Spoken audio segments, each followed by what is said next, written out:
तो जयपुर में Amayra suicide case की जांच कहां तक पहुंची, एक बड़ा सवाल हो चला है। सवाल ये भी है कि क्या अमायरा को इंसाफ मिलेगा।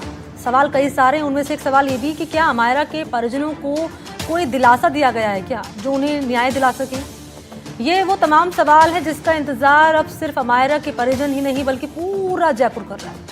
अमायरा का केस उलझा हुआ है, कल किसी और के बच्चे का नंबर आएगा। अगर इन वारदातों पर लगाम लगाना है तो इसके लिए अमायरा को इंसाफ देना ही होगा। इस पूरे मामले पर अब तक स्कूल प्रशासन की भूमिका संदिग्ध पाई गई है। जांच एजेंसियां भी अपनी रिपोर्ट में स्कूल पर ही सवाल खड़े कर रही है, लेकिन स्कूल प्रशासन इस पर चुप्पी साधे बैठा हुआ है। इन सब के बीच एनडीटीवी अमायरा को इंसाफ दिलाने की मुहिम में शुरुआत से ही आवाज बुलंद कर रहा है। हमारी ये मुहिम रंग भी ला रही है और अमायरा के लिए आवाज भी उठ रही है। जयपुर से हमारी ये स्पेशल रिपोर्ट आती है।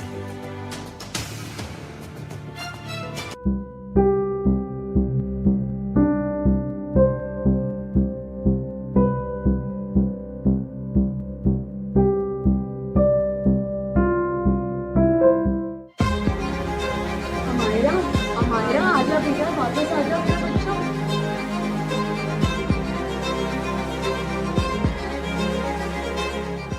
जयपुर में अमायरा सुसाइड केस में अब तक परिजनों को न्याय का भरोसा नहीं मिला है। न तो स्कूल प्रशासन और न ही जांच एजेंसियां इस मामले पर गंभीर नजर आ रही हैं। इस मामले पर घटना के दिन से ही स्कूल प्रशासन की भूमिका संदिग्ध नजर आ रही है। स्कूल प्रशासन जैसे पहले दिन चुप्पी साधे हुए था, वैसे ही अब भी चुप्पी साधे बैठा है। लेकिन एनडीटीवी अमायरा को इंसाफ दिलाने की मुहिम में शामिल है। अमायरा को इंसाफ दिलाने के लिए माता पिता समेत कई समर्थक कैंडल मार्च निकाल रहे हैं। परिवार अमायरा के लिए न्याय मांग रहा है।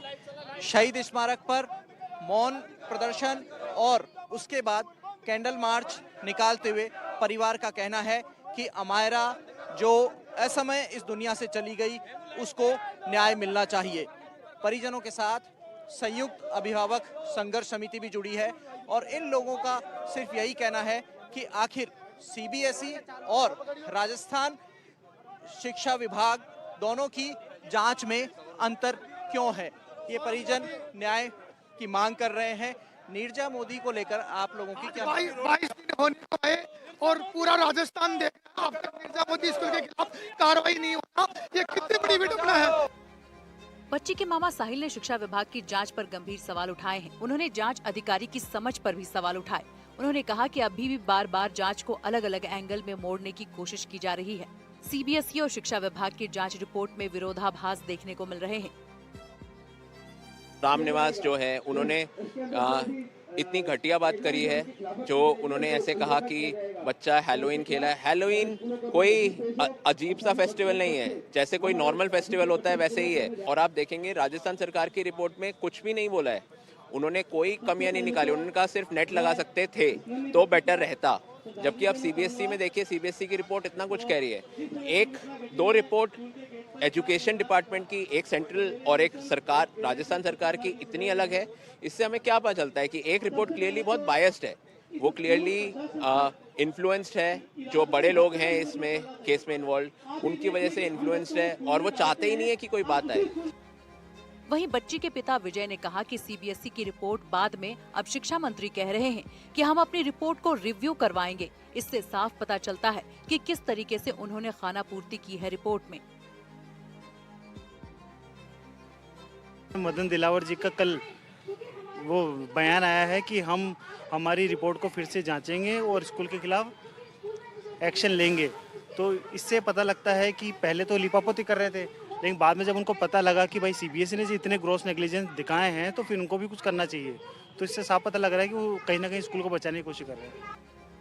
वहीं मां शिवानी का कहना है कि उन्हें ऐसा लगता है कि जैसे उनके सीने में कोई बार बार चाकू मार रहा है। उनकी बच्ची तो वापस नहीं आ सकती, लेकिन कम से कम कोई और बच्ची किसी टीचर की नेग्लिजेंस का शिकार न हो। अमायरा तो वापस आएगी नहीं, मैं कितना भी प्रोटेस्ट कर लूँ अमायरा नहीं आएगी। बट स्टिल कहीं किसी और स्कूल में कोई अमायरा की तरह फिर से ना गिरे, क्योंकि जो ये पेन होता है, ये आप भी आज मेरा इंटरव्यू ले रहे हैं, देख रहे हैं, बट फील नहीं कर पा रहे उसको। ऐसा लग रहा है कोई अंदर बार बार चाकू मार रहा है मेरे। मैं चाहती हूँ कि कहीं और कोई अमायरा ना हो। कहीं कोई टीचर की नेग्लिजेंस से कोई बच्चा ऐसे छत पे ना चढ़े और इतनी तेज धड़ाम करके ना गिरे। सीबीएसई ने गुरुवार को जयपुर के नीरजा मोदी स्कूल को कारण बताओ नोटिस जारी किया है। गौरतलब है कि 1 नवंबर को कक्षा 4 की छात्रा ने चौथी मंजिल से छलांग लगाकर आत्महत्या कर ली थी। इसके बाद बोर्ड ने इसके लिए जांच कमेटी बनाई थी। बोर्ड की 2 सदस्यीय जांच समिति ने पाया कि जिस स्थान से बच्ची गिरी थी वहां पर घटना स्थल से खून के धब्बे मिटाए गए। फॉरेंसिक जांच से पहले क्राइम सीन से छेड़छाड़ की गई। स्कूल प्रशासन ने छात्रा के माता पिता की बुलिंग की शिकायतों को नजरअंदाज किया। लगभग 18 महीनों तक नजरअंदाज किया गया। स्कूल में नियमों के गंभीर उल्लंघन पाए गए। बाल सुरक्षा और बुनियादी संरचना से जुड़ी भारी लापरवाही देखने को मिली। बच्चों के लिए स्वस्थ माहौल बनाने में असफल रहा स्कूल। बाल संरक्षण से जुड़े वैधानिक दायित्वों का पालन भी नहीं किया गया। बोर्ड ने स्कूल प्रबंधन से स्पष्टीकरण मांगा है कि उसके खिलाफ संबंधिता उपनियमों के उपाय 12 के तहत दंडात्मक कार्रवाई की जानी चाहिए। इन कार्रवाइयों में चेतावनी, जुर्माना, संबंधिता का निलंबन या मान्यता रद्द करने जैसी सजा शामिल है।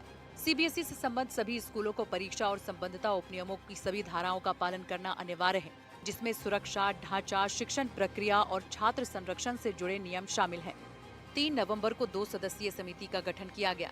स्कूल में कई सुरक्षा प्रावधानों की अनदेखी की गई। छात्र आई कार्ड नहीं पहन रहे थे। सुरक्षा समिति नहीं बनाई गई थी। 5000 से अधिक विद्यार्थी के लिए सीसीटीवी नाकाफी है। ऊपरी मंजिलों पर सुरक्षा जाल की कमी पाई गई। फ्लोर अटेंडेंट का अभाव और बच्चों की निगरानी में लापरवाही बरती गई। 12 नवंबर को छात्रा के परिवार से मुलाकात के दौरान समिति के सदस्यों को पता चला कि स्कूल ने लंबे समय से चली आ रही बुलिंग की शिकायतों पर कोई कदम नहीं उठाया। परिजनों के अनुसार बच्ची को सहपाठी अपशब्द कहते थे, उसका मजाक उड़ाते थे और लगातार उत्पीड़न करते थे। लेकिन स्कूल प्रशासन ने न तो निरोधात्मक कदम उठाए और न ही उसकी मानसिक स्थिति पर ध्यान दिया। जांच रिपोर्ट के अनुसार घटना से पहले के अंतिम 45 मिनटों में बच्ची ने 5 बार अपनी कक्षा अध्यापिका से मदद मांगी थी। सीसीटीवी फुटेज में दिखा कि अध्यापिका ने कोई ठोस कदम नहीं उठाया, बल्कि कक्षा में बच्ची को डांट लगा दी। एनडीटीवी लगातार इस मामले को पुरजोर तरीके से उठा रहा है और इसके लिए हमारे संवाददाता नीरजा मोदी स्कूल के मालिकों के घर भी पहुंचे, लेकिन वहां पर किसी का कोई जवाब नहीं मिला।